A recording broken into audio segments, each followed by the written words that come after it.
That was probably the most frightened I've ever been dealing with the police. I say that story real quick, and then I say, you remember my dad's story, which we won't recount on this podcast in gross detail, but he also got arrested by the police once for fishing without a license and was handcuffed and shackled to a wall in a jail cell. That really happened to my dad for fishing without a license. No, I do recall that story, actually. So let's cap our stories by saying we've had some experiences with the cops that haven't been all positive. And I have sympathy for him in the sense that, like, my mother used to work for the Southfield Police Department. Yep. And she did. Yeah, she did. And these are a lot of these guys and girl, I mean, these men and women are under a lot of stress. They got to handle a ton of shit. They have to handle every situation like we described earlier. A lot of them, truthfully, don't actually get paid enough. Some of them get paid a ridiculous amount of money, like really well, which is a whole other problem in its own sense. And a lot of them don't get enough time off. They don't get, like, they encounter a lot of really disturbing things that they might have PTSD for that goes undiagnosed and undealt with.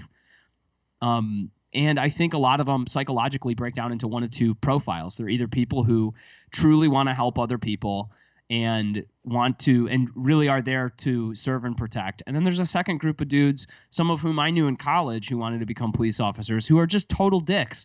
And they just wanted to be able to put a badge on and go, okay, now nobody can fuck with me. And I think that's part of the problem, is that psychologically this job draws to it a group of people that are actual assholes, some of them.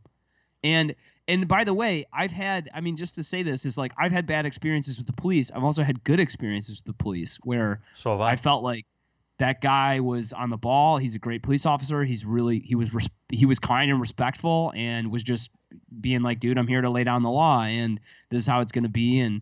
But I say this all to say this other point, which is that when I talk to my black friends about their experiences, what I tend not to hear is either one, many very good stories about like a good police officer who did something and really helped out, but two, a lot of what, here's an example of a bad story, but like in spades, where it's like the police officer suspected they were criminals from the beginning, or they hassled them for no reason. They're standing around on a street corner and a bunch of cops come over and like, what are you guys doing? What are you up to? Like, suddenly they're being treated like criminals when they haven't done anything. And I believe them. I believe that's true. And I think that part of what I think is the problem here is that there are cops who really don't see people of color as members of their communities and don't process them that way when they have to deal with them.